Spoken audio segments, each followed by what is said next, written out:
settlement. And that's going to be important for the banks as everything becomes faster and faster, real-time payments and so on.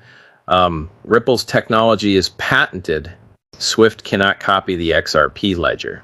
Ripple's patents prevent competitors from using similar blockchain networks without permissions.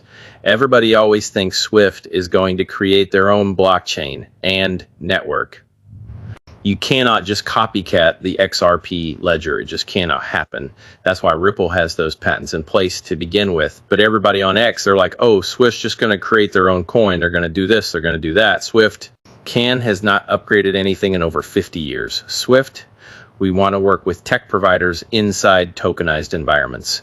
This comes directly from Swift. Take a listen. Yeah, I mean, the immediate next sprint for us, and I think it's clear also that it's no surprise to anybody that has been for the full events. We have talked about blockchain and tokenization and digital assets and cryptocurrency, CBDT. So our immediate next sprint concerns proving, not actually exploring, but actually proving in real production a use case that can actually help us to define what could be our main role in different tokenization environments. So do we only play the standards role? Do we want to play something more? So do we want to become more of an Oracle information provider? Do we want to become that super connector between tokenized environments or DLT chains and everything that happens off the chain? I think Mark Smith from CBN was referring to that in the beginning. So we want to work with a number of tech providers, a number of investment banks or financial institutions, and Swift in the middle, of course, to try to see, all right, if we define these 5 or 6 different roles that we can play here, and a few of them have been,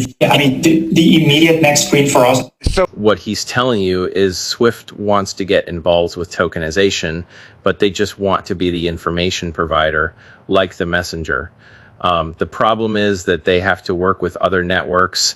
They have to work with Ripple. They have to work with Stellar and others. But people just don't get it. They somehow want to believe that there's never going to be a use case ever for XRP, or that nobody is ever going to use XRP. And they're totally wrong. Do you realize if XRP was used to settle even 50, 60, 70% of these messages and these transactions happening over Swift, most XRP holders will never be heard of from again because they will be off and retired long before that even happens. At 10% of Swift's business, most XRP holders will be able to retire. And that is going to happen one way or another because Swift needs Ripple and XRP. Ripple and XRP does not need Swift, and there is a Ripple Mafia. Take a listen to this. Silicon Valley, everything starts from